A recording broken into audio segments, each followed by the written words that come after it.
मुजफ्फरनगर से पूछते हैं, नमोस्तु महाराज जी, मेरे भाव है कि मैं दीक्षा लूं और मैंने शादी भी नहीं की है। मेरे घर में मेरी माँ है जो लकवाग्रस्त है, मैं कैसे संयम के पथ पर चलूं? आपका मार्गदर्शन चाहता हूं। प्रथम माँ को इस अवस्था में छोड़ना उचित नहीं है। माँ की सेवा कीजिए और अपने व्रतों में वृत्ति बन करके अपना जीवन को व्यतीत करें। माँ की समाधि के बाद विचार करना चाहिए। जब माँ तुम्हारे अधीन ही है तो उस जीव को संभालना भी तुम्हारा कर्तव्य है। घर में आप 7 प्रतिमा तक लेकर के अपने माँ की सेवा कर सकते हो तो पंचम गुण स्थान तो बना ही लेना चाहिए। ऐसा मंगू जैन ललितपुर से पूछते हैं, नमोस्तु महाराज जी, बरांग चरित्र में आया है कि पानी में डूबकर, जलती आग में कूदकर, पर्वत से गिरकर, घातक विषपान करके, किसी शस्त्र के द्वारा तथा रस्सी में गला फंसाकर जो लोग आत्महत्या करने का प्रयत्न करते हैं उन्हें भी देवगति प्राप्त हो जाती है। हाँ, इतना निश्चित है कि उनकी विधियां बहुत ही कम होती हैं। तो क्या महाराज जी आत्महत्या करने से भी देवगति प्राप्त होती है? आत्महत्या किस पर्पज से की गई? आत्महत्या पर्पस देखा जाता है, अभिप्राय देखा जाता है। आत्महत्या तो जौहर करने वाली रानियों ने भी किया है। 48-47 हजार रानियों ने चित्तौड़ के अंदर जौहर किया था। तो उन्होंने जौहर करने में भी तो आत्महत्या हुई, लेकिन वो आत्महत्या किस लिए की थी? अपने शील की रक्षा करने। अभिप्राय देखा जाएगा, अभिप्राय के समय उसकी स्थितियां बनती हैं। ऐसा अंशिका जैन बनगांव दमोह से पूछती हैं, नमोस्तु महाराज जी, घर के निर्माण में एक एक ईंट का महत्व होता है, वैसे ही चरित्र निर्माण में भी एक एक विचार का महत्व होता है। इसलिए हम अपने विचारों को किस प्रकार शुद्ध बना करके रखें?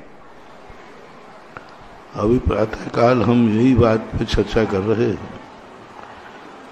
अपनी इच्छाओं अनुसार क्रियाएं करना ये अचारित्र है, असंयम है।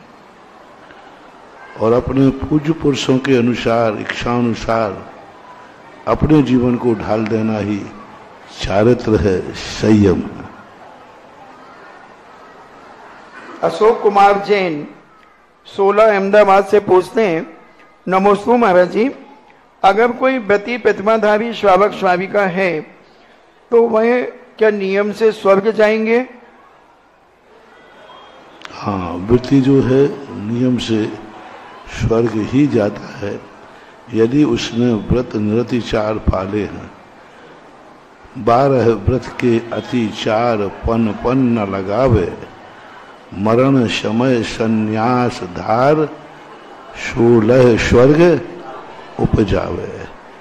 यानी जो उसने व्रत लिए हैं उनमें 5 जो अतिचार हैं वो अतिचार न लगाकर निरतिचार व्रतों का पालन करता है तो वह नियम से स्वर्ग ही जाता है। मेरे आराध्य गुरु के चरणों में तिवान नमोस्तु। महाराज जी, आचार्य श्री की समाधि के पश्चात हम लोग जो पूजा करते हैं तो उसी प्रकार से पूजा करें या कोई बदलाव लाएं? कोई बदलाव लाने की जरूरत नहीं। गुरु महाराज तो गुरु महाराज होते हैं, उनके उपकारों को अतीत मत बनाओ।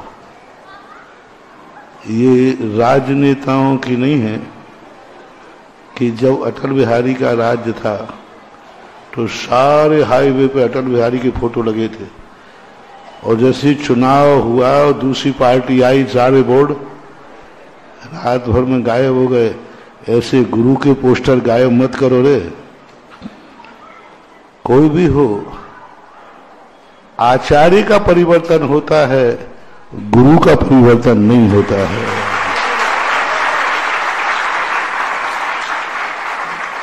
बड़ा भाई राष्ट्रपति बन जाए तो बड़ा भाई ही रहेगा कि बाप हो जाएगा? बोलो, आपका बड़ा भाई है वो राष्ट्रपति बन गया और तुम कुछ भी नहीं बन पाए, तो क्या राष्ट्रपति बनने के बाद वो बाप बन गया? चाहे राष्ट्रपति बनाओ चाहे कुछ बनाओ, बड़ा भाई तो ही रहेगा और बाप तो बाप ही रहेगा। गुरु महाराज, अरे बुंदेलखंडियों, गुरु महाराज आचार्य विद्यासागर कल भी थे, आज भी है और कल भी रहेंगे।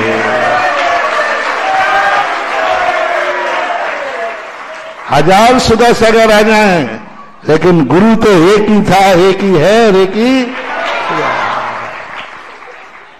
गुरु दो। गुरुओं को मत बदलो। ये अटल बिहारी राजनीति के पोस्टर नहीं है कि पार्टी बदल गई तो गुरु बदल गया। ऐसे बाप नहीं बदल सकता, ऐसे गुरु भी नहीं बदल सकता। गुरु एक ही होता है। और बुंदेलखंड पर जो पूज्य गुरुदेव के उपकार हैं, गुरु कौन होता है?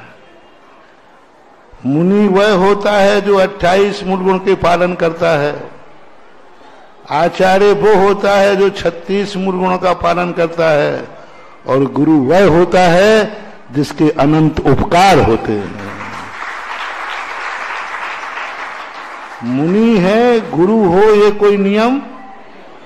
मुनि है, नमो लोए, हाँ उसमें कोई संदेह नहीं है, वो मुनि है, निर्दोष चर्या पालन कर रहा है, पक्का है, वो मुनि है, साधु है। लेकिन गुरु हो, ये कोई नियम? आचार्य है, 36 मूल गुण का पालन कर रहा है, लेकिन वो गुरु हो, ऐसा कोई नियम नहीं है। गुरु वह है जिसके उपकार हों, जिसने अनंत उपकार किए हों, जिनके उपकारों से अपना जीवन भरा पड़ा हो, वह गुरु महाराज कहलाते हैं। तो बोलो बुंदेलखंडियों, तुम्हारे ऊपर किस गुरु का उपकार है? बस, तो आचार्य विद्यासागर हमारे बीच से चले गए, हमारा गुरु आज भी है, क्योंकि उनके उपकार आज भी है। उनके उपकार आज हैं कि नहीं हैं? उन उपकारों में अपन जी रहे कि नहीं?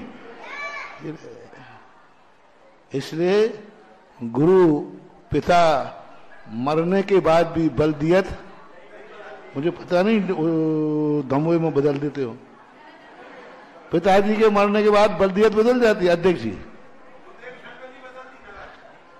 है, भारत में कहीं नहीं बदलती। अध्यक्ष इसलिए पूछ रहा हूं कि सबकी मान लूंगा।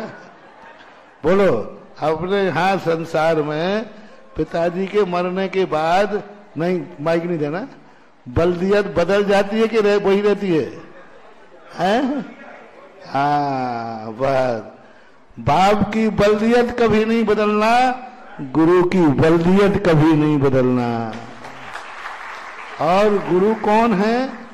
जो हमारे ऊपर उपकार करता है, कर रहा है, करता रहेगा। उपकार किसने किया?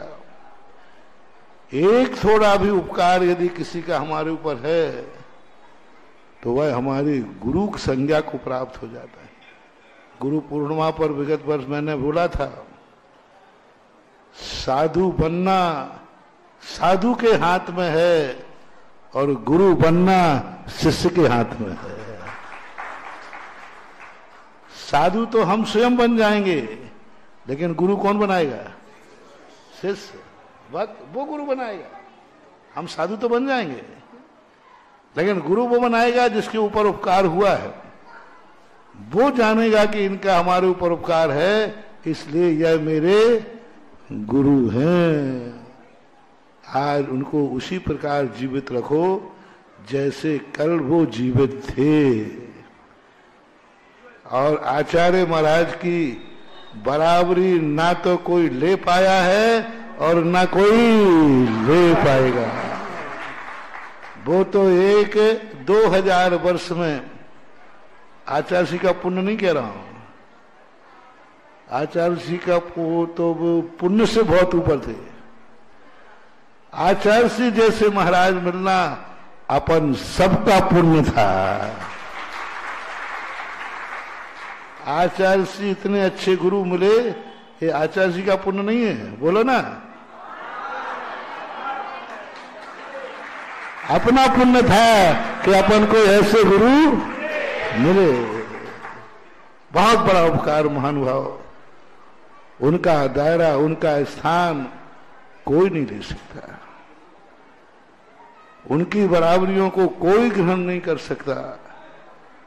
50 साल की उम्र का जो तकाजा उनका इस भारत देश पर है, बुंदेलखंड पर है, और तुम्हारे ऊपर है कि नहीं पता नहीं, हमारे ऊपर तो है। हम आज जो तुम्हारे सामने बैठे हैं, ये मेरी देन नहीं है, ये तो अपने पूज्य गुरुदेव उनकी बराबरी कभी किसी से नहीं करना, कोई हो भी नहीं सकता।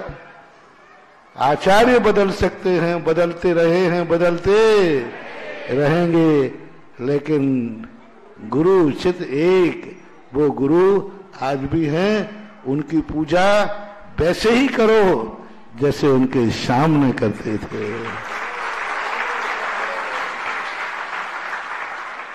वर्षा जैन रानीपुर से पूछती हैं, नमोस्तु महाराज जी, मोक्ष में हमारा शरीर नहीं रहता है तो हम वहां सुख किस प्रकार से भोगते हैं?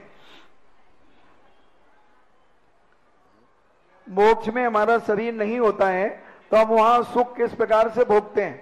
सुख शरीर की पर्याय थोड़ी ना है, सुख तो आत्मा की पर्याय है। सुख तो अनंत चतुष्टय में आता है, और शरीर सुख नहीं भोगता है। शरीर तो सुख भोगने में निमित्त होता है, अनुभूति तो आत्मा को ही होती है ना। इसलिए आत्मा वहां विद्यमान होने से वह अनंत सुख को धारण करता है। राजीव जैन शिवार्थी अमरपाटन से पूछते हैं, नमोस्तु महाराज जी, जब हमारी आत्मा में दुख भावना बलवती होती है तो हमारी आत्मा को क्या लाभ क्या हानि होती है? आत्मा को दुख होता है तो कर्म से बंद होता है, क्योंकि जो अपने ज्ञान दर्शन इंद्रियों से ऐसे कार्य करता है जिससे आत्मा का अहित होता है, तो उसको उतना ही कर्म का बंध होता है जितना दूसरे को दुख देने से होता है। जैन दर्शन में परघात को ही पाप नहीं कहा, स्वघात को भी पाप कहा। दूसरे को दुख देना ही पाप नहीं है, अपने आप को दुखी रखना भी पाप है। अपने आप को भी, दूसरे के माध्यम से आपको दुख दे रहे हैं किसी को, तो अपन कहते भैया ये बहुत गलत आदमी है, देखो दूसरे को बहुत दुख दे रहा है। लेकिन यदि हम भी 24 घंटे दुखी रहते हैं और अपनी आत्मा को दुख देते हैं, तो भी उतना ही पाप है, उतना ही कर्म का बंध है। इसलिए हमें सदा ऐसे कृत्य करना चाहिए कि हम अपने मन वचन काय की चेष्टाओं से कहीं स्वयं को दुखी ना होना पड़े। कुमकुम जैन सहादरा दिल्ली से पूछती हैं, नमोस्तु महाराज जी, मैं 12 वर्षीय पाठ्यक्रम की छात्रा हूँ, 6ठे वर्ष की। तत्वावसूत ग्रंथ राज में अध्याय 7 में अनगारी और अनागारी शब्द आए हैं, तो इसमें एलक छुल्लक आरिका किस में आएंगी? अनगारी और अनागारी में एलक छुल्लक आरिकाएं किस में आएंगी? अनगारी में, क्योंकि वो मध्यम अंतर आत्मा में ही लिया जाते हैं। क्योंकि आरिका भी गुण स्थान से पंचम गुण स्थानवर्ती ही है, और पंचम गुण स्थानवर्ती होने से वो देश वृत्ति के अंतर्गत आती है। संजू जैन अलवर से पूछते हैं, नमोस्तु महाराज जी, हम लोग विधान व चातुर्मास आदि के मंगल कलश अपने घर ले जाते हैं, तो वो किस प्रकार से उनको रखना चाहिए, उनके अंदर की सामग्री का क्या उपयोग करना चाहिए?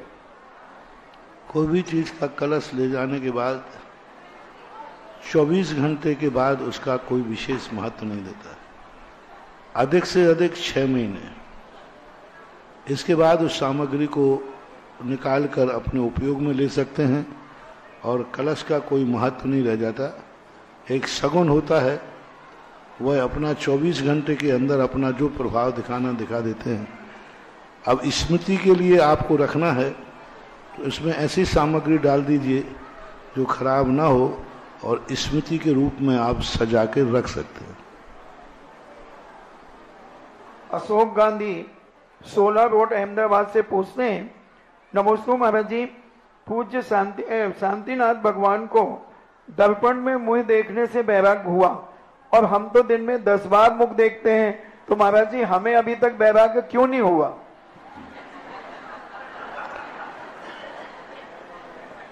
तुम्हारा जो है, तुम दर्पण में मुख इसलिए नहीं देखते हो कि हमारी उम्र ढल रही है, तुम दर्पण में इसलिए मुख देखते हो हम कितने स्मार्ट लग रहे हैं।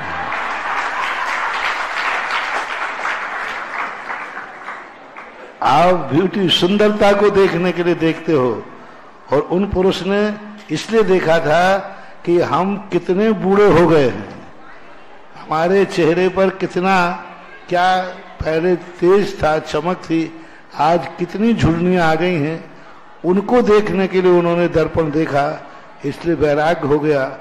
तुम दर्पण में देखते हो सफेद बाल इसलिए कि तुम्हें खिजाब लगवाना है, और वो दर्पण में इसलिए देखते सफेद बाल कि अब जवानी खत्म हो गई है, धर्म का ध्यान करना है।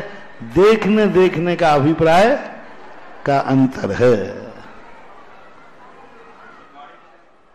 जिनवाणी चैनल, सुधा कलश चैनल, आदिनाथ चैनल एवं पुण्योदय चैनल के माध्यम से सुन रहे समस्त श्रावकों की ओर से एवं यहाँ विराजे समस्त श्रावकों की ओर से गुरुवर के चरणों में बारंबार नमोस्तु नमोस्तु नमोस्तु। मित्रों, इस युग का सौभाग्य रहा है कि इस युग में गुरुवर जन्मे और हम सबका सौभाग्य रहा है कि हम गुरुवर के युग में जन्मे। मित्रों, गुरुवर ने गिरिडीह झारखंड में जब मुनिपुंगव जी को दीक्षा दी और भेजा अपने गुरु नाम गुरु आचार्य श्री 108 ज्ञान सागर जी के राजस्थान के क्षेत्र में, जो उनका भी क्षेत्र था और उनकी भी दीक्षा वहीं थी। और राजस्थान में जाकर जब गुरुदेव ने जो धर्म का डंका बजाया तो राजस्थान के राजा कहलाने लगे और अब तो विश्व के हो गए, तीर्थ चक्रवर्ती कहलाने लगे हैं। ऐसे परम पूज्य तीर्थ चक्रवर्ती निर्यापक श्रवण मुनिपुंगव 108 श्री सुधा सागर जी महाराज की, समस्त मुनि संघ की जिज्ञासाओं में प्रथम जिज्ञासा के लिए सम्माननीय श्री जितेंद्र बजाज, पलंदी मंदिर।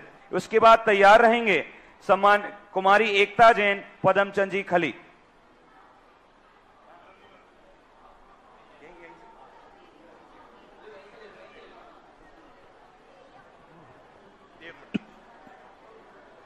गुरुवर के चरणों में त्रिवार नमोस्तु।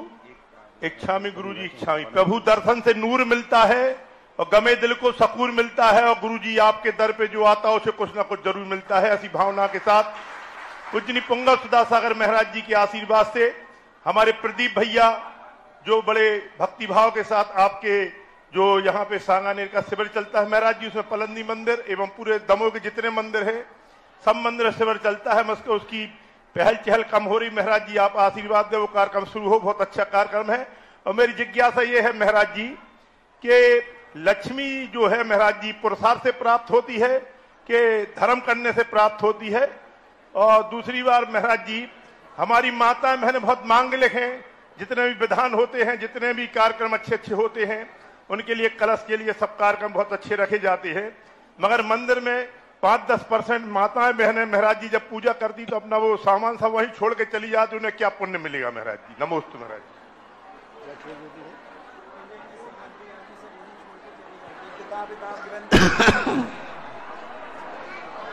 लेकिन लक्ष्मी का जो ओम शांति, लक्ष्मी भाग्य और पुरुषार्थ दोनों चाहिए।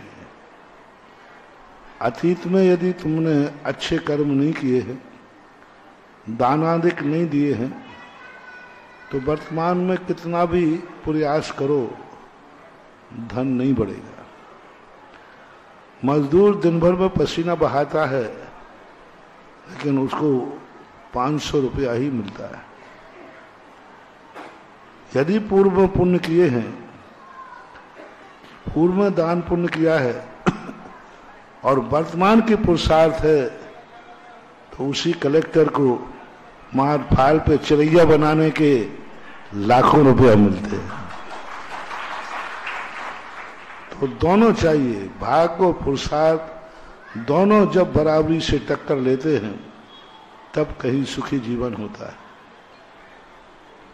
महिलाएं या पुरुष कोई भी हो, अपने उपयोग में आई हुई वस्तु को यथावत छोड़ के जाता है, उसको दो ही व्यक्ति हो सकते हैं, या तो साधु और या भिखारी।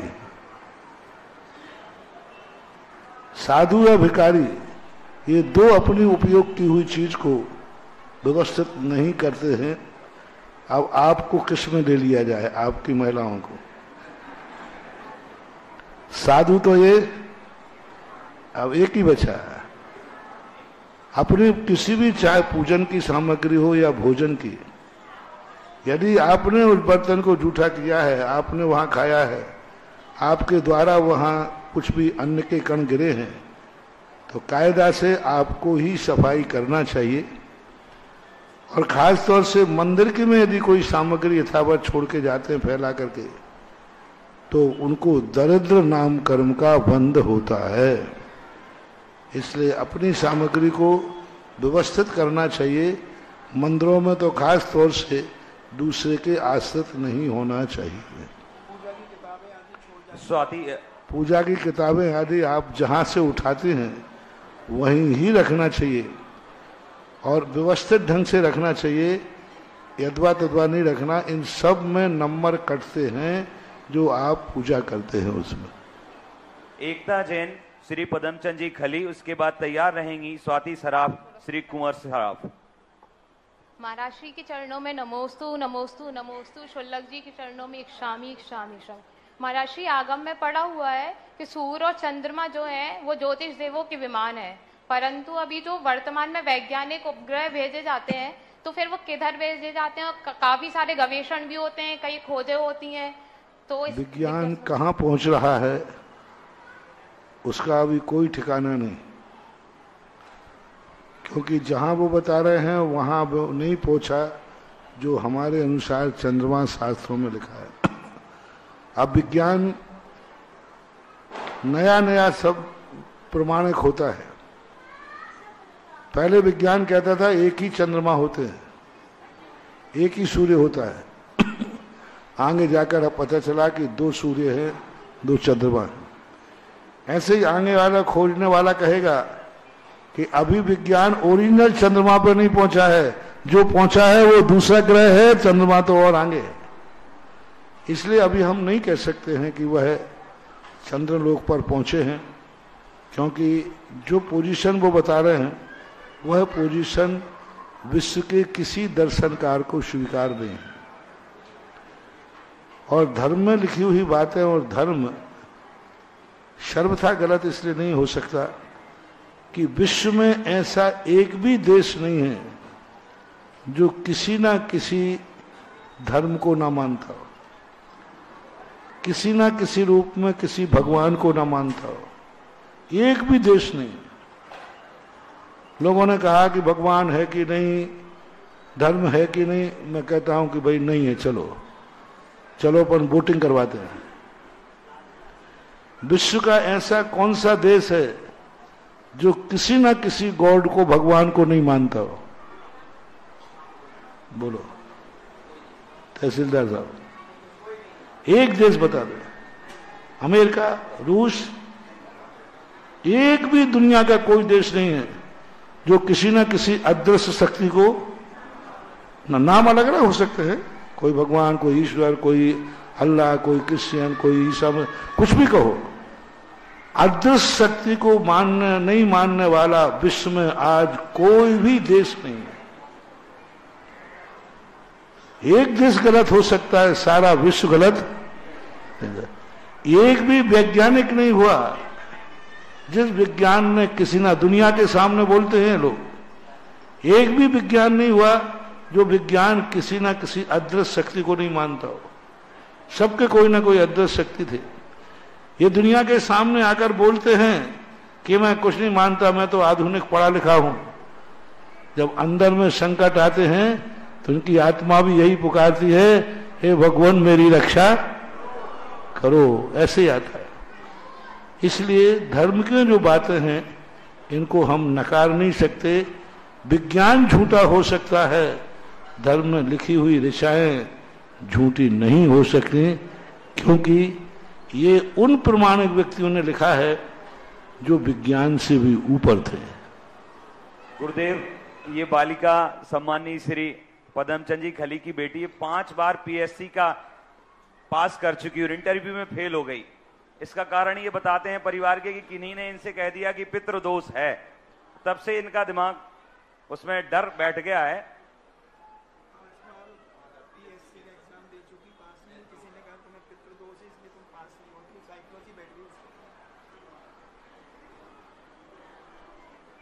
किसी ने कह दिया दोष है कुछ। देखो, पितृदोष कोई दोष नहीं होता।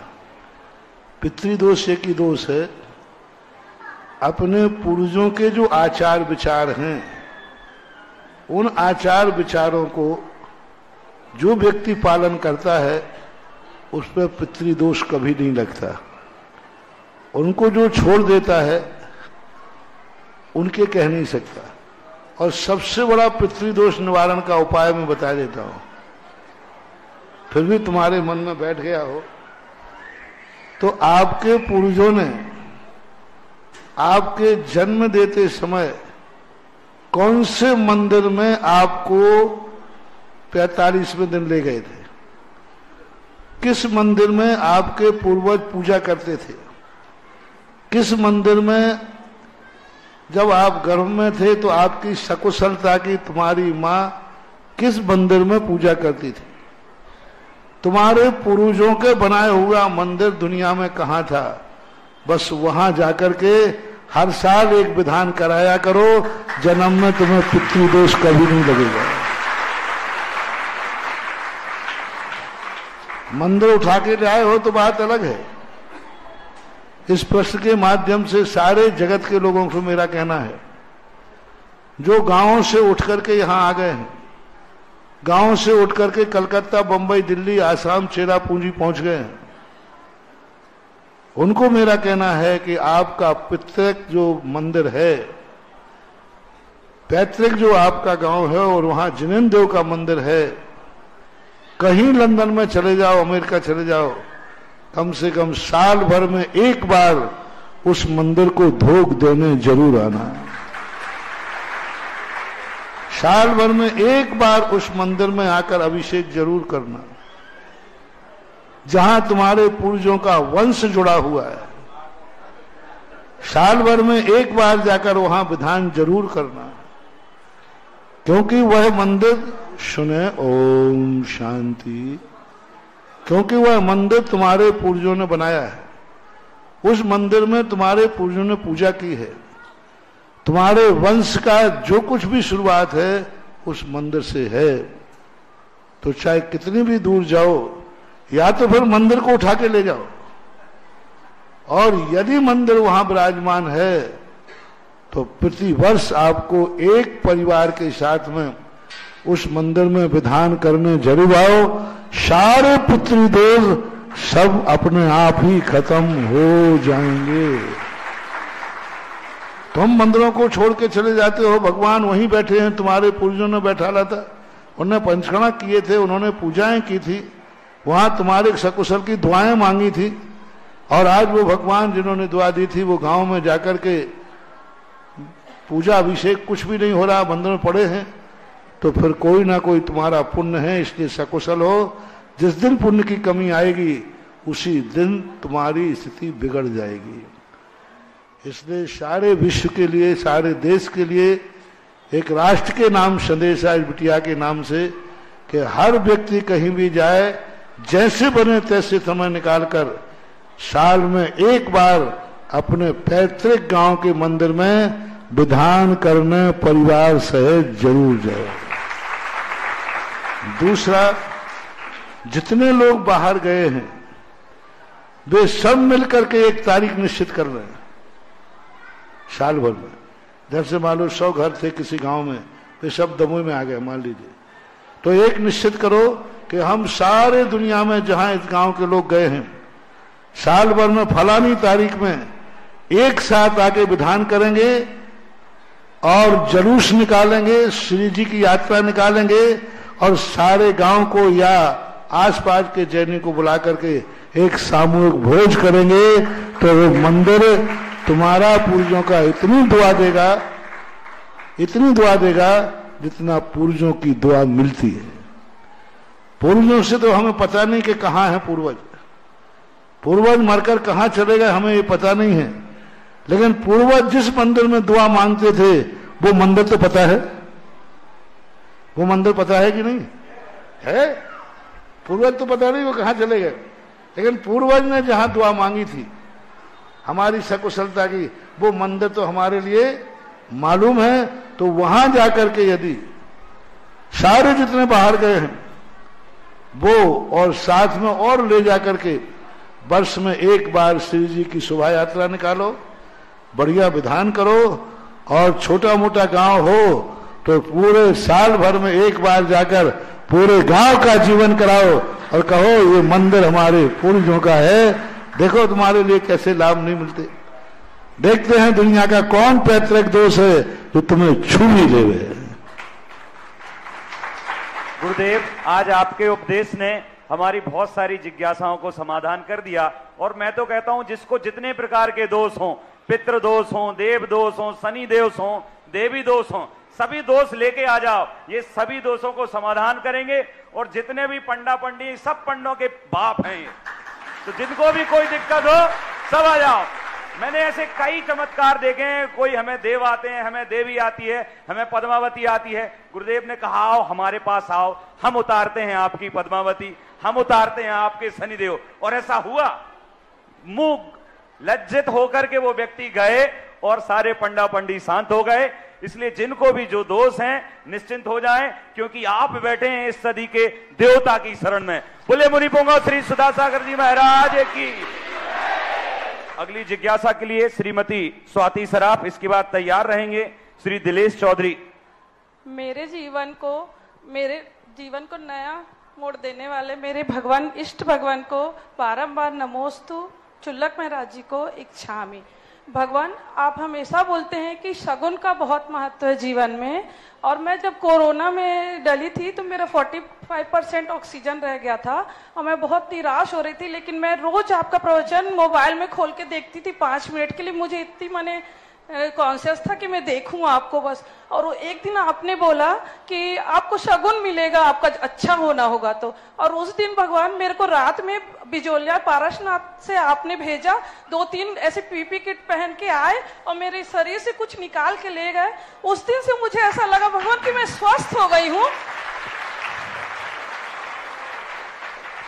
तो क्या भगवान शगुन ऐसा होता है? और मैं अटूट विश्वास है भगवान, तो मैं इस विश्वास को हमेशा बनाए रखना चाहती हूँ भगवान। ये पर्टिकुलर भक्त का कोर्स है, इसको भक्त ही समझ सकता है, भगवान को भी ये बात समझ में नहीं आएगी। कुछ बातें ऐसी हैं जो भक्त की श्रद्धा से प्रकट होती है, भगवान भी इस बात को न समझ पाएंगे। हनुमान का पत्थर क्यों तैरा, ये रहस्य रामचंद्र जी भी नहीं समझ पाए, और रामचंद्र जी का पत्थर क्यों डूबा, ये बात भी रामचंद्र जी नहीं समझ पाए। ये बात तो हनुमान ही जानते हैं, ये हनुमान का ही क्षेत्र है। इसलिए कुछ बातें ऐसी होती हैं जिसको हमारी जो शास्त्र हैं, सत्य है, वो सत्य से भी ऊपर होती है, सत्य से भी ऊपर होती है। एक ऐसा भक्त के पास ताकत है, भगवान और साधु सत्य तक ही प्राप्त करते हैं, लेकिन भक्त के पास एक शक्ति होती है जो सत्य से भी ऊपर होती है, और वही जो सत्य से ऊपर शक्ति है, वही शक्ति शायद भक्त के लिए चमत्कारी होती है। एक बार मेरे सूरत में चतुर्मास हो रहा था, एक व्यक्ति का ऑपरेशन था, ऑपरेशन थिएटर में अहमदाबाद में, और वो जब ऑपरेशन के थिएटर में गया और उसको बेहोश करते ना, कुछ करते, बेहोश होते होते उसको दिखा कि महाराज ऑपरेशन थिएटर में अंदर आ रहे हैं। आंखों से देखा उसने, खुली आंखों से देखा, अभी बेहोश नहीं था, होश था। और महाराज आ गए हैं और महाराज सिर के पास खड़े हो गए और वो बेहोश हो गया। पूरा ऑपरेशन चलता रहा और पूरा ऑपरेशन होने के बाद जब उसको आंख खुली तो महाराज दरवाजे से पीठ दिखती उसको जाते हुए दिखे। उसने कब बात बताई तो मैंने कहा भैया पहली बात तो मेरे पास कोई रिद्धि सिद्धि नहीं है, दूसरी बात तू मुझे बदनाम करेगा, किसी को मत बोलना कि शायद महाराज गाड़ी माड़ी से भक्त को आशीर्वाद देने चले गए होंगे। और मैंने कहा तू कह भी देगा तो मेरे पास 24 घंटे ये लगे रहते हैं और जिस समय तेरा ऑपरेशन चलता था मेरे 100 गवाह हैं, मैं वहां गए ही नहीं हूं, मैं तो चतुर्मास कर रहा हूं और मुझे भी मालूम नहीं, मैं जाऊं और मुझे मालूम नहीं रहे। वो कहता है आप जानो, आपकी समाज जाने, मैंने अपनी सगी आंखों से आते और जाते देखा है। बोले स्वप्न में नहीं देखा, स्वप्न में नहीं देखा, बेहोशी में नहीं देखा, मैंने जागते हुए अपनी आंखों से देखा है। बोलो सत्य यह है कि मेरा चतुर्मास, सत्य यह है कि मैं सूरत में हूं और सत्य से ऊपर यह है कि वो अपनी आंखों से मुझे अस्पताल में देख रहा है। क्या है? अब तुम मेरे से पूछो महाराज ये क्या था, तो मैंने तो किसी शास्त्र में नहीं पढ़ा कि क्या था। ये मात्र भक्त की अंदर श्रद्धा में रहता है। भक्त की जो श्रद्धा भक्ति होती है उस भक्ति में से निकलता है एक चमत्कार जो सत्य से भी ऊपर होता है। दिलेश जी चौधरी इसके बाद तैयार रहेंगे। श्री दिगंबर जैन नन्हे मंदिर कमेटी दमोह। नमोस्तु भगवन, नमोस्तु भगवन। कार्तिकेय अनुप्रेक्षा के स्वाध्याय में एक विषय निकल के आया था कि दिग्व्रत और देशव्रत जब हम पालन करते हैं तो सीमाओं की मर्यादा हो जाती है। अगर मान लीजिए हमारा विदेश यात्रा का त्याग है और ऐसी स्थिति में अगर हम विदेश में किसी परिचित से फोन पर या वीडियो कॉल पर बात करते हैं या विदेश में अलीबाबा जैसी साइटों से कोई खरीदी करते हैं तो क्या हमारे व्रत में अतिचाल लगता है? ये नियम लेते समय विचार करना पड़ेगा कि हम काया से तो नहीं जाएंगे लेकिन वचन से और मन से जाएंगे, क्योंकि देश व्रत में दिग्व्रत में आपके ऊपर रखा है कि आपको कितना रखना है। तो मन से, वचन से, काय से, काया से त्याग किया है तो वचन से जाने में बाधा नहीं है, और वचन का त्याग किया है और मन से वो अमेरिका का चिंतन कर रहा है तो भी उसका दोष नहीं है। लेकिन मन वचन काय से त्याग किया है तो फिर जरूर वो बात भी नहीं करेगा और मन से भी कोई सांसारिक कार्य नहीं करेगा। अमेरिका में अमेरिका का चिंतन नहीं करेगा सो बात नहीं है, अपने स्वार्थ व्यापार संबंधी चिंतन नहीं करेगा। बाकी वैसे अमेरिका का कोई बात आ रही है तो चिंतन कर लेगा। वो तो नियम लेते समय विचार करना चाहिए। यदि नियम ऐसा लिया है तो बराबर वो बात भी नहीं कर पाएगा और मोबाइल, विदेशी मोबाइल को वह कभी छुएगा नहीं। नियम लेते समय इस प्रकार का विचार कर लेना चाहिए। श्री दिगंबर जी इस यात्रा का त्याग ये नियम बस लिया है, उस समय ये विचार नहीं किया मन वचन काय का तो फिर उसका प्रायश्चित आपको दोष लगेगा। आपको प्रायश्चित देकर फिर संशोधन कर लेना चाहिए और या फिर गलती को पुनः दोहराना नहीं चाहिए। श्री दिगंबर जैन नन्हे मंदिर कमेटी इसके बाद तैयार रहेंगी श्रीमती शैला जैन एवं समस्त परिवार।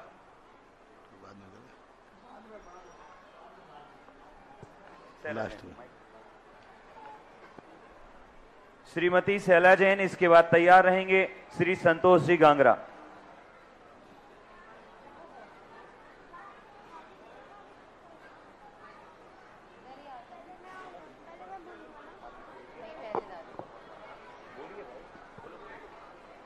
निर्यापक श्रवण मुनि पुंगम श्री 108 सुधा सागर जी महाराज जी को मेरा और मेरे पूरे परिवार की तरफ से, पयोदय तीर्थ के सभी जैनियों की तरफ से बारंबार नमोस्तु नमोस्तु नमोस्तु। छुल्लक महाराज जी को मेरा बारंबार इच्छामी। महाराज श्री, समुद्घात क्या होता है और यह कितने प्रकार का होता है? यह क्या कोई रिद्धि सिद्धि है, कोई तपस्या है? आपने एक बार बताया तो था प्रभु, पर मैं अच्छे से समझ नहीं पाई थी। समुद्घात का अर्थ होता है कि जब किसी कारण विशेष से शरीर को छोड़े बिना आत्मा के प्रदेशों का बाहर फैल जाने का नाम समुद्घात है। शरीर छोड़ेंगे नहीं, फैलेंगे। एक तो शरीर छोड़ देना और एक शरीर से फैलना, जैसे कसाय समुद्घात है। तो अब बहुत क्रोध आ रहा है, तो उस समय आत्मा के प्रदेश, अभी आत्मा में प्रदेश हैं, उस समय आत्मा के प्रदेश चारों तरफ से, नीचे, बाजू में, ऊपर, सब तरफ से पूरे इस शरीर से दुगने प्रमाण फैल जाएंगे, अधिकतम। जैसे मान लीजिए यहाँ 2 फुट है, तो पूरे कितने फैल जाएंगे? 2 फुट इधर फैलेंगे, 2, टोटल कितना हो जाएगा? 6 फुट।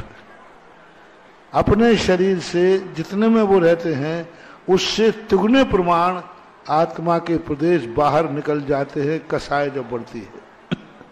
वेदना में भी ऐसे ही होता है, बहुत छटपटाहट हो रही है तो वेदना से उनकी स्थिति फैल जाती है। मरण करते समय होता है, अभी मरा नहीं है, यदि संदेह है, उसको ज्यादा आकुलता है, तो आत्मा के प्रदेश फैल करके जहां इसको जन्म लेना है उस स्थान को छूकर वापस आएंगे। आत्मा निकली नहीं है, इसमें भी है और फैल जाती है रबड़ के समान। ऐसे ही केवली समुद्घात, आहारक समुद्घात होता है। ये जीवन में कई बार हो जाता है। छोटा गुस्सा किया तो 1 इंच फैले, ज्यादा किया 2 इंच फैले, 3 इंच फैले, एक प्रदेश भी फैलते हैं। थोड़ा सा गुस्सा आया तो आत्मा के शरीर के प्रदेश बाहर फैलते हैं। इससे आयु कर्म की उदीर्णा होती है और इससे कर्मों में आयु कर्म सबसे ज्यादा कम होता है। इसलिए गुस्सा आदि को इसलिए मना करते हैं जिससे समुद्घात न होवे, क्योंकि उससे कर्मों का क्षय होता है। ये समुद्घात कहलाता है। 6 समुद्घात होते हैं, जिसमें कसाय और वेदना समुद्घात, 7 समुद्घात होते हैं। कसाय और वेदना, ये 2 समुद्घात निषेध किए गए हैं। डॉक्टर श्री संतोष सिंह गांगरा इसके बाद तैयार रहेंगी डॉक्टर सौम्या सिंघई, श्री प्रवीण सिंघई। गुरुवर के चरणों में नमोस्तु, छुल्लक जी के चरणों में इच्छामी इच्छामी इच्छामी। हमारे माध्यम से इंदौर से हमारी बहन की जिज्ञासा है महाराज जी, नरक में एक धर्म ध्यान कहा गया है, तो वहाँ धर्म ध्यान कैसे होता है? वहाँ धर्म ध्यान परिणामात्मक होता है। जब उनको वेदना होती है तो पूर्वभाव की उनको याद आती है और उस समय वो अपने आप में अंदर पश्चाताप करते हैं कि मैंने बहुत बड़ा पाप किया, अब मैं नहीं करूँगा, हे भगवान अब मेरे लिए पश्चाताप होता है। तो जो उनको अपने पूर्व में किए हुए कर्मों का पश्चाताप होता है, वह पश्चाताप ही उनका धर्म ध्यान कहलाता है। श्री डॉक्टर सौम्या सिंघई, श्री प्रवीण जी सिंघई, इसके बाद तैयार रहेंगे श्री विजय जैन एडवोकेट। अरे सुन नहीं रहे। नमोस्तु महाराज जी, नमोस्तु नमोस्तु। मेरी जिज्ञासा ये है कि आचार्य श्री के आने वाले भाव में क्या आचार्य श्री तीर्थंकर बनेंगे? क्या आचार्य? अब ये अपन कह नहीं सकते, जिनवाणी में ऐसा नहीं कह सकते, लेकिन उन्होंने अपन लोगों के ऊपर इतने उपकार किए हैं तो अपन श्रद्धा से कह सकते हैं कि बनने में कोई बाधा नहीं। आगम नहीं, मैंने पहले ही कहा ना, भक्त की भावना सत्य से भी बहुत आगे की होती है। तो अपन भक्ति के अंदर तो ये भाव कर सकते हैं, लेकिन सत्य घोषणा नहीं कर सकते, क्योंकि आगम में पंचम काल में किसी भी जीव को भावी तीर्थंकर बनने का कोई उल्लेख नहीं मिलता है, और जब तक आगम में कोई उल्लेख न मिले विधिवत घोषणा करना आगम की अवमानना है। डॉक्टर सौम्या सिंह, श्री प्रवीण जी सिंह इसके बाद तैयार रहेंगे एडवोकेट साहब। नमोस्तु गुरुवर, मेरे और मेरे परिवार की तरफ से त्रैबार नमोस्तु नमोस्तु नमोस्तु। महाराज श्री, मेरी जिज्ञासा है कि महावीर स्वामी जो मोक्ष गए थे वो सह परिवार से गए थे, तो उनको सह परिवार एक बार मिली थी या 2 बार मिली थी, और अगर 2 बार मिली थी तो वो कौन सी पर्याय से मोक्ष गए थे? पहली बार तो सिंह पर्याय से मोक्ष नहीं गए, वो सिंह पर्याय से उनको संबोधन मिला था। 10 भव पूर्व उनकी सिंह पर्याय थी, वर्तमान पर्याय में सिंह पर्याय नहीं थी। 10 भव पहले उनकी पर्याय सिंह।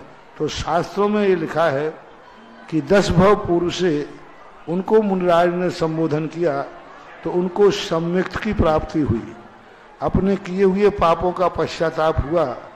इसलिए महावीर स्वामी की शुरुआत सुधरने की 10 भव पूर्व से सिंह की पर्याय से हुई थी, ये कथन है। सिंह की पर्याय से उनको मोक्ष नहीं हुआ, क्योंकि मोक्ष तो मनुष्य पर्याय से ही होता है। श्री विजय जैन एडवोकेट, इसके बाद तैयार रहेंगे बड़े मंदिर महिला मंडल दमोह। परम आदरणीय गुरुवर के श्री चरणों में बारंबार नमोस्तु नमोस्तु नमोस्तु। छुल्लक जी के श्री चरणों में इच्छामी इच्छामी इच्छामी। मान्यवर, आपके द्वारा सांगानेर और उसके आसपास के राजस्थान के सभी क्षेत्रों के बारे में, उनकी प्रतिमाओं के बारे में, हमें उनके चमत्कारों के बारे में बारंबार अवगत कराया गया है। आपने कुंडलपुर जी के बारे में और आचार्य श्री के कुंडलपुर से हुए संबंधों के बारे में कभी कोई घटना नहीं बताई। हमें वो बतलाने की कृपा करें ताकि हमारी शंका का समाधान हो। आचार्य श्री के आने के पूर्व कुंडलपुर वीरान और उजाड़ क्षेत्र था, परंतु आचार्य श्री के वहां साधना करने के उपरांत जो चमत्कार वहां पर हुए हैं वो कैसे और क्यों हुए हैं? जहां अंधेरा रहता है वहां दीप जलाए जाते हैं, जहां स्वयं सूरज का प्रकाश हो उसे कौन जला के दिखाएगा?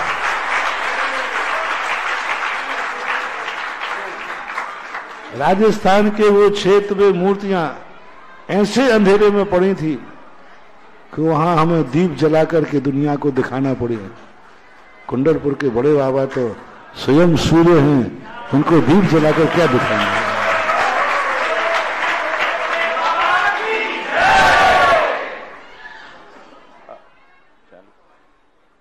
मुनि श्री के चरणों में मेरे और मेरे परिवार की ओर से त्रैवार नमोस्तु नमोस्तु नमोस्तु।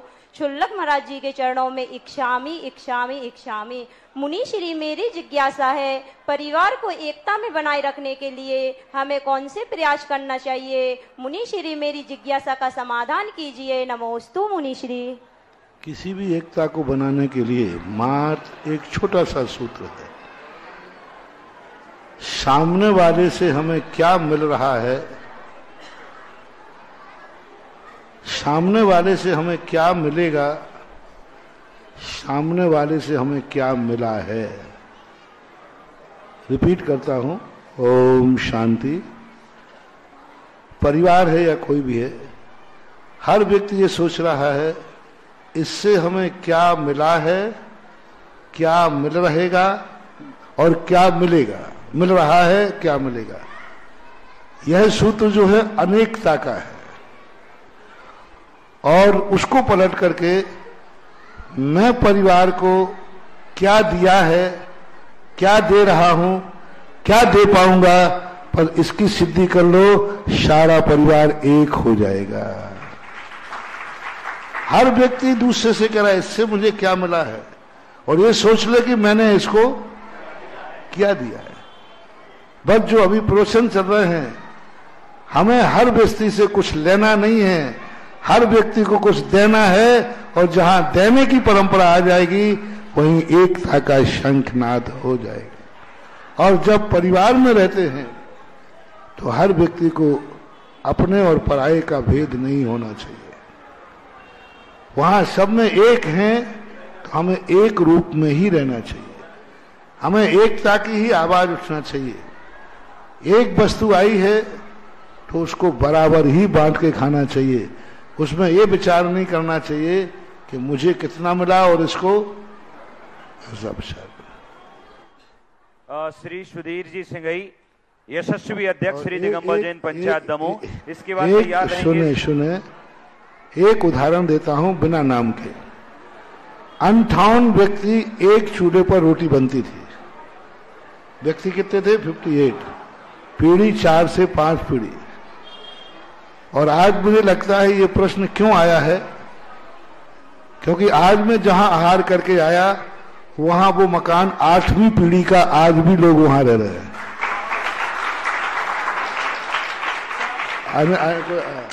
अनिल मम्मा बोलते ना, उन्होंने कहा कि ये मकान में अभी तक 8 पीढ़ियां रह चुकी हैं और एक साथ सब कुछ चलता रहता है।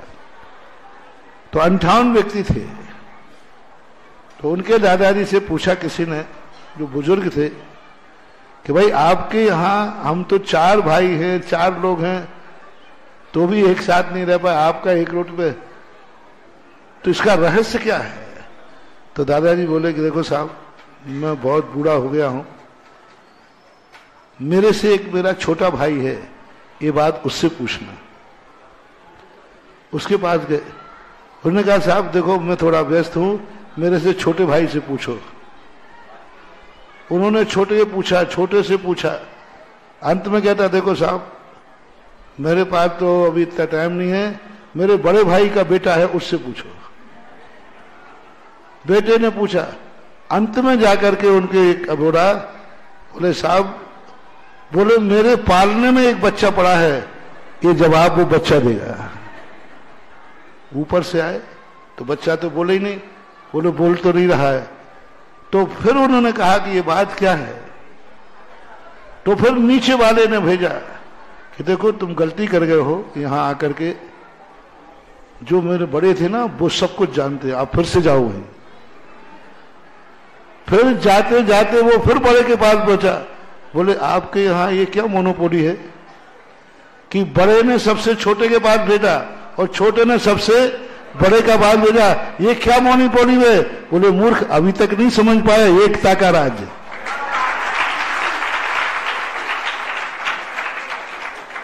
कि हम बड़े होकर के आज भी हम अपने छोटे की इतनी इज्जत करते हैं और छोटा छोटा होकर के भी हमारी इतनी इज्जत करता है। अब दोनों एक दूसरे की इज्जत करते हो, वहां अखंडता तो होगी ही होगी। यशस्वी अध्यक्ष श्री सुधीर जी सिंह, इसके बाद तैयार रहेंगी सरिता जैन, श्री राजेश बंटी। नमोस्तु गुरुवर, पिछले कुछ सालों से हम लोग इधर श्रमण संस्कृति संस्कार शिविर लगाते आए हैं। अब इस वर्ष आप विद्यमान हैं, तो पहले तो मैं चाहूंगा कि आपके सानिध्य में एक ऐसा शिविर लगे कि जिसमें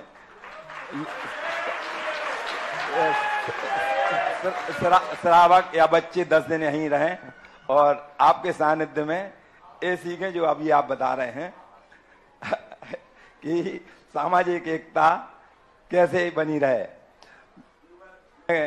पिछले 3 कार्यकाल से पंचायत का अध्यक्ष हूं और मैंने ये देखा है कि, और शायद ये सत्य भी है कि चाहे कोर्ट हो, चाहे थाना हो, चाहे पंचायत हो, उधर पीड़ित व्यक्ति जाता है, जो शोषण करता है वो तो जाता नहीं। और कोर्ट के पास तो पुलिस होती है, अधिकार होते हैं कि वो अपनी बात मनवा सकता है और जो शोषण करने वाला है उसको सजा भी दे सकता है। पंचायतों के पास तो कोई अधिकार ऐसे होते नहीं है।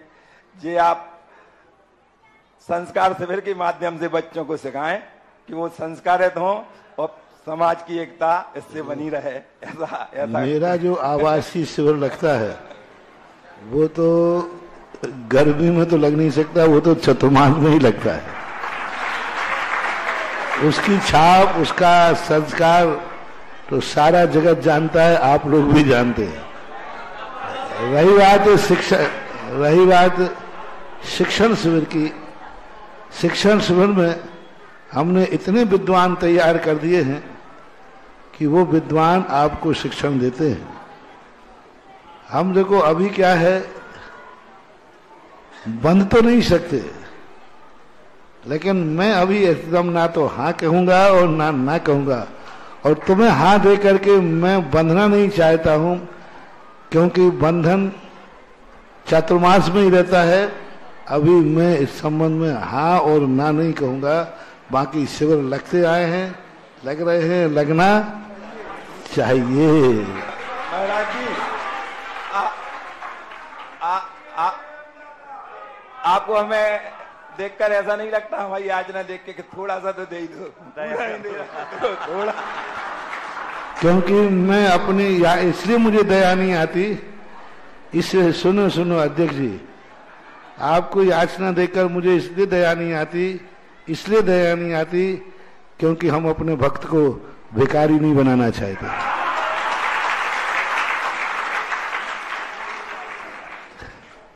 क्योंकि हम बिना मांगे ही इतना दे देते हैं कि मांगने की जरूरत ही नहीं पड़ती। रही बात क्या परिस्थितियां बनती है, देखते। निश्चित रूप से गुरुदेव ने आशीर्वाद दिया, और कौन कौन चाहता है कि शिविर लगे गुरुदेव के सानिध्य में? हाथ। गुरुदेव, आपने कई शहरों को काया पलट कर दिया, कई लोगों की जिंदगियां बदल दी। बस दमोह इंतजार कर रहा है कि सुव्यवस्थित होकर आपके सानिध्य में शिविर हो जाए कि नहीं? जिज्ञासा के माध्यम से श्रीमती सरिता जी इसके बाद तैयार रहेंगे। शिविर हो जाए ये तो हाँ कर देगी, लेकिन शिविरार्थी बन जाए ये हानि बनी। शिविरार्थी हाथ ऊपर करके शिविर लगाना अलग चीज है, और शिविर लगाने की हाँ भरना अलग चीज है, और शिविरार्थी होना अलग चीज है। गुरुदेव, दमोह में शिविरार्थी भी हैं, शिविर भी है, शिक्षक भी हैं, बस आपका आशीर्वाद चाहिए। भोजनशाला में रहने की व्यवस्था भी है, भोजन की व्यवस्था भी है, सारी व्यवस्थाएं। मित्रों, अगली जिज्ञासा श्रीमती सरिता राजेश बंटी, इसके बाद तैयार रहेंगे व्यायामशाला के सदस्य। मुनीषी जी के चरणों में कोटि कोटि नमोस्तु। मुनीषी जी, मेरी एक जिज्ञासा है, जैसे अपन व्रत आदि अभ्यास वगैरह करते हैं, और बीपी और शुगर की गोली लेना क्या उचित है? बीपी और शुगर की गोली लेना। देखो, ओम शांति। कोई भी व्रत होता है शक्ति प्रमाण होता है। आप वृत्ति नहीं है, यदि भोजन के साथ इस प्रकार की औषधि लेना पड़े तो उस व्रत में नंबर जरूर कम होंगे, लेकिन व्रत टूटेगा नहीं, सदोष नहीं माना जाएगा। क्योंकि व्रत करने से और तुमने गोली नहीं ली और शुगर बढ़ गई या घट गई तो आत्मघात भी हो सकता है।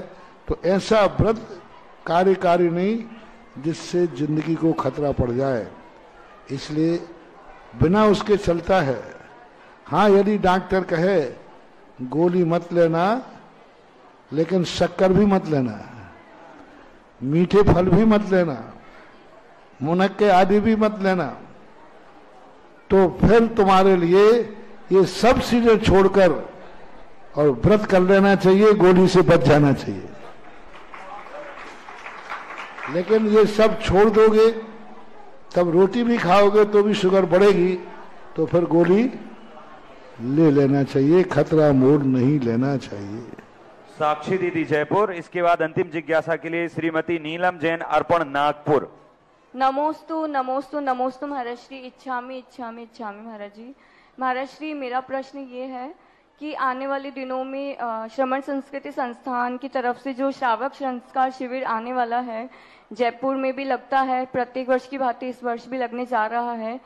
तो गुरुजी, मेरा प्रश्न ये है कि जैन बच्चे तो उसमें सम्मिलित होते ही हैं, जैन समाज तो उसमें बढ़ चढ़ करके भाग लेता है, क्या इसमें अजैन बच्चों को भी हमें शामिल करना चाहिए, तथा उनके लिए हम मतलब किस तरीके से जैन धर्म को उनकी तरफ पहुंचाएं? इस संबंध में मैं सार्वजनिक रूप से कुछ नहीं बोल पाऊंगा, इसमें बहुत खतरे हैं।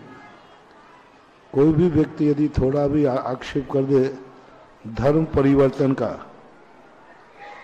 कोई भी विरोधी लोग होते हैं, जैन समाज अल्पसंख्यक है, मान लो किसी ने कह दिया कि ये धर्म परिवर्तन कराया जा रहा है, तो एक खामोखा कानूनन दिक्कत में पड़ जाओगे। इसके लिए वैलिड कुछ भी नहीं कहा जा सकता, तात्कालिक इस व्यक्ति की परिस्थितियां देख करके कमेटी सब बैठकर विचार कर सकते हैं।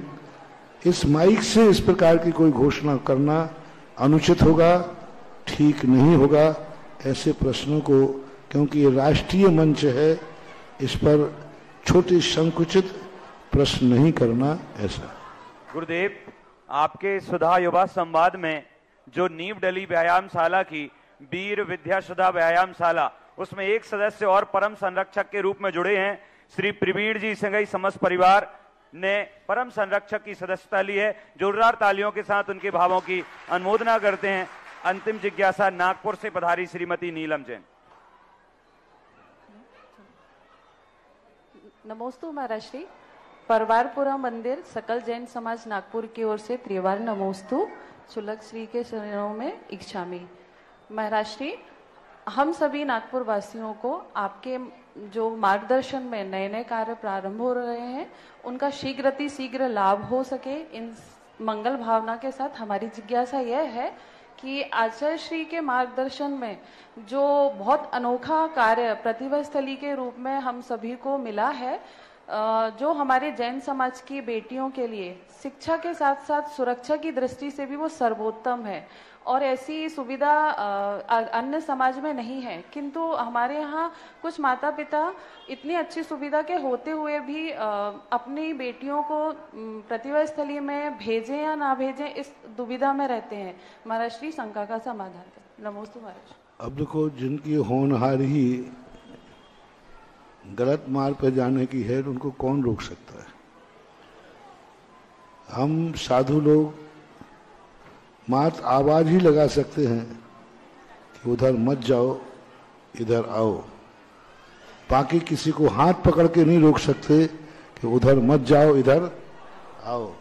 तो हम लोग आवाज लगा रहे हैं। हमारे आचार्य महाराज ने आवाजें लगाई कि अपनी बच्चियों के लिए भले कम पढ़े लिखे लेकिन अच्छे स्कूल में पढ़े, भले कम पढ़े लिखे लेकिन स्कूल अपने द्वारा चलाए गए हों उनमें पढ़े।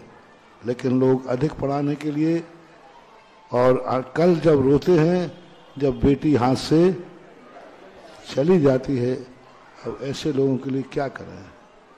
गुरुदेव, आपके आशीर्वाद से इस प्रकार की जिज्ञासाओं का वास्तविक ठोस समाधान हुआ है। श्री दिगंबर जैन श्रमण संस्कृति संस्थान बालक छात्रावास एवं बालिका छात्रावास के सदस्य इतनी उन्नति कर रहे हैं, मैं नाम बताऊंगा तो आपको लगेगा कि वाकई में ये तीर्थ है। आपको बताना चाहता हूं कि बालिका छात्रावास की बहन नैन्सी ने ऑल इंडिया में रैंक 1 प्राप्त किया है सीयूटी के एग्जाम में। और एक और बताता हूं, श्री दिगंबर जैन श्रमण संस्कृति संस्थान सांगानेर के बालक भाई सोहेल ने रैंक 5 प्राप्त किया है सीयूटी के एग्जाम में। इस प्रकार से निश्चित रूप से गुरुदेव के आशीर्वाद से जो कुछ हुआ है निरंतर ही ऊंचाइयां छू रहा है। तो आप लोग बिल्कुल निश्चिंत रहें, जब तक गुरुदेव हैं तब तक भक्तों के लिए चिंता करने की जरूरत नहीं है। अंतिम जिज्ञासा के रूप में यशस्वी अध्यक्ष श्री नवीन कुमार जी एवं उनकी पूरी कमेटी। परम पूज्य मुनिपुंगव सुधासागर जी महाराज जी के श्री चरणों में त्रैवार नमोस्तु। पूज्य छुल्लक जी के चरणों में इच्छामी। महाराज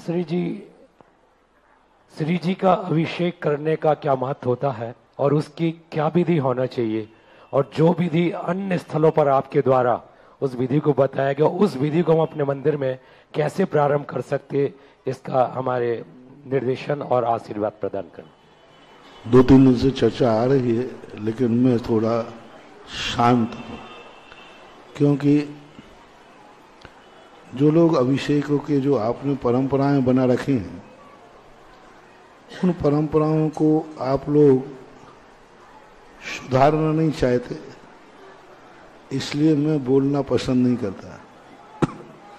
लेकिन जहाँ की समाज, जहाँ के आश्रमी, जहाँ की वो पुराने लोगों से करती हुई सूखी लकड़ियाँ यदि थोड़ी सी झुक जाती हैं, तो फिर जरूर उनको हम वह अभिषेक विधि सिखाते हैं, वह गंधोदक बनाते हैं, उसमें वह चमत्कार लाते हैं जो चमत्कार कोटि भट्ट राजा श्रीपाल के समय पर हुआ था। आप लोग भगवान को घिस रहे हैं, अभिषेक हो रहा है, सब हो रहा है, लेकिन वो गंधोदक में चमत्कार नहीं हो रहा है जो शास्त्रों में लिखा है। वो 45 नंबर का काव्य प्रैक्टिकल में नहीं आ रहा है कि भगवान के चरणों की रज मरने वाले को भी जिंदा, क्योंकि वो गंधोदक ही नहीं बन रहा है। उसके लिए आपको विचार करना पड़ेगा। जिस मंदिर में जिसमें सिखाऊं, उस मंदिर में जितने लोग आसामी हैं या जो उनसे रिलेटेड हैं, उनके लिए 8 वर्ष से लेकर 80 वर्ष के बच्चे को उस दिन धोती दुपट्टा पहनकर मंदिर में रहना पड़ेगा। अभिषेक करने वाले को नहीं, जो अभिषेक नहीं करते हैं वे भी। यदि वो सीमा, या तो जो उस दिन वे आउट ऑफ दमोह चले जाएं और या ऊपर चले जाएं। यदि दमोह में रहेंगे तो उनको धोती दुपट्टा पहनकर मंदिर में उपस्थित रहना जरूरी है।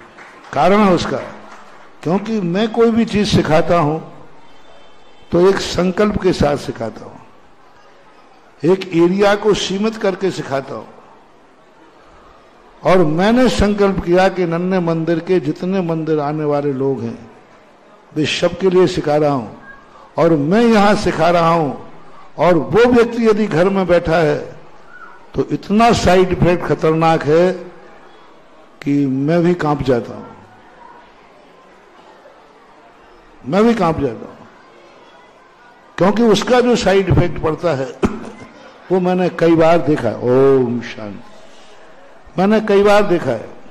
इधर मैं सिखा रहा हूं और वो नहीं आया तो फिर उससे उसको जो नुकसान हुआ वो अपूर्णीय क्षति हो जाती है। इसलिए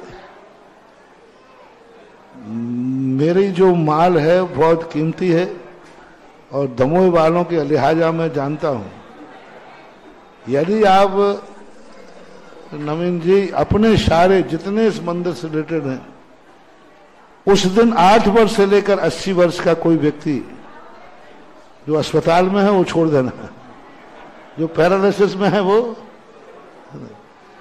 यदि हैं, वे सब अपने घर से खुद का धोती दुपट्टा पहन के आए तो ही मेरी विधि, फिर मैं जो गंधोदक तुम्हें बना के लगाऊंगा, मेरे खाली हाथ ही कितनी ताकत है, और गंधोदक लेके लगाऊंगा तो उस दिन तो क्या होगा। मैं हाथ में गंधोदक लेकर जब लगाता हूं तो यही भावना भाता हूं। आज मैंने इस गान पे हाथ पे गंधोदक लगाया, इस माथे पर, जब तक ये जिनेंद्र न बने इसके माथे पर सदा गंधोदक लगता रहे। इस भावना से मैं गंधोदक लगाता हूं, और उस दिन का गंधोदक की विधि मैं खुद बैठ करके बनाता हूं, और वो गंधोदक तुम्हें देता हूं। अब इतना आप कर सकें, और मंदिर के जो तुम्हारे सिस्टम हैं उन सिस्टम में कुछ परिवर्तन भी थोड़ा बहुत, ज्यादा नहीं होता है हालांकि, क्योंकि यहाँ तो सब कुंद कुंद मूल आमना वाले हैं, 13 20 बंद का झगड़ा ही नहीं है, तो ज्यादा नहीं होता। लेकिन फिर भी कुछ जो सूखी लकड़ियां हैं वे लकड़ियां पानी में भिगोना पड़ती थोड़ी, तो उस कारण से थोड़ा यदि ये समर्पण हो जाए कि महाराज जी जिस विधि से बताएंगे हम उस विधि से करने को तैयार हैं, और हम सब लोग जितने इस मंदिर से जुड़े हैं सारे लोग जो समय महाराज जी देंगे उस समय हम मंदिर जी में उपस्थित रहेंगे। 2-3 घंटे का समय लगता है, और हो सकता है एक दिन ना लगता है तो 2 दिन भी लग सकते हैं।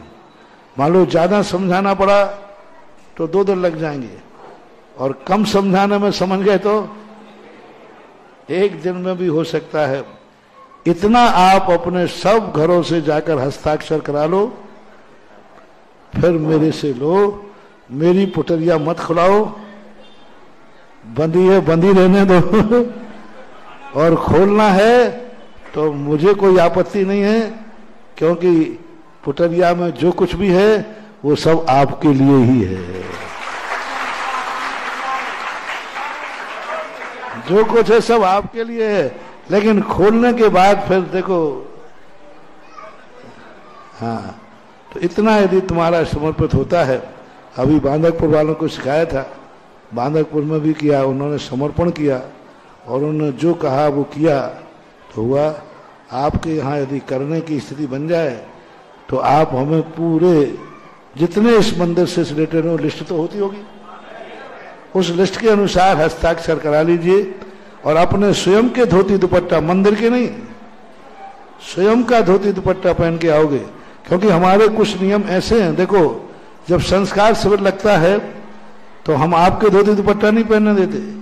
शिविर के धोती दुपट्टा साल भर रखे रहते हैं। शिविर का धोती दुपट्टा साल भर में शिवरात्रि के अलावा कोई पहन नहीं सकता। एक बार किसी विधान में 500 धोती दुपट्टा पहन लिए, उसी दिन उनको अलग कर दिया गया। इनका भी बहुत बड़ा प्रभाव पड़ता है। तो स्वयं का धोती दुपट्टा पहन के आओगे तो उस गंधोदक का प्रभाव पड़ेगा। मंदिर का पहन के आओगे तो वो गंधोदक का प्रभाव नहीं पड़ेगा। तो कुछ सिस्टम ऐसे हैं जिन कारणों से वो ही मंदिर हैं, वो ही अभिषेक हैं, वो ही शांति धारा है। पहले क्या स्थिति थी, और जब से मैंने शांति धारा की महिमा बताई, आज शांति धारा से कितने लाभ हैं। पहले हर स्थान पर कहीं कुछ हो जाता था तो लोग कहते थे वहां झाड़ा लगाने जाओ, वहां फाड़ा लगाने जाओ। आज मुझे गर्व है, जब से शांति धारा की महिमा बताई, घरों में कुछ भी होता है एक ही आवाज आती है, चलो शांति धारा कर लेते। कितना मिथ्या छूट गया, कहां झाड़ा था, कहां भूत थे, कहां परीत थे, सब खत्म हो गए। अब सारे भारत में मात्र एक शरण है और उससे लाभ भी। लेकिन लाभ कब हो रहे हैं, जब जो विधि मैंने बताई, जो शांति धारा मैंने बताई, वो आप मानोगे। तो आप मानने को तैयार हो तो मेरी मेहनत कराओ। गर्मी का समय है, हमें शांति से बैठोगे तो बैठा लोगे, कुछ मत बुलवाओ मेरे से तो दोनों हाथ से आशीर्वाद, और बुलवाओगे तो एक हाथ से आशीर्वाद। हाँ, तो फिर सब लोग एक दस्तखत करा लो सबसे। 8 वर्ष, घर में 4 लोग हैं तो चारों, 8 वर्ष से लेकर के 80 वर्ष का। कोई बच्चे का पेपर आदि है वो बात अलग है, बाकी यदि घर में है तो इस मंदिर से रिलेटेड जितने लोग हों वे सारे आए एक साथ, तो फिर मैं विचार करूंगा। गुरुदेव, दमोह इतना लालची है कि आपका एक हाथ से भी आशीर्वाद चाहिए और दोनों हाथ से भी चाहिए। इस एरिए के सारे मंदिर वाले आएंगे तो टाइम बहुत लग जाएगा, फिर 3 दिन लगेंगे रेगुलर। लेकिन पूरे दमोह, देखो सुनो, यदि पूरे दमोह का किया तो पूरे दमोह के हर व्यक्ति को यहाँ उपस्थित होना पड़ेगा, नहीं तो हमारा भूत उसके घर में घुस जाएगा। हाँ, तो जितना कर सको उतना ही करना। यदि दमोह का किया तो फिर सारे दमोह के लोगों को उस दिन यहाँ उपस्थित रहना पड़ेगा और धोती दुपट्टा में रहना पड़ेगा। जो अभिषेक करते वे ही नहीं, जो कभी मंदिर नहीं आते हैं वे भी उस दिन धोती दुपट्टा में ही रहेंगे। उस दिन उनको यहाँ उपस्थित रहना अनिवार्य होगा। इस साइड इफेक्ट से आप अपने आप को बचा सको तो फिर विचार कर लो, मैं कोई दिन तय कर दूंगा। गुरुदेव, मैं दमोह के लगभग आधे से ज्यादा मंदिरों में पूजा किया, तो कुछ मंदिरों में बहुत ज्यादा सकारात्मक ऊर्जा मिली, तो निश्चित रूप से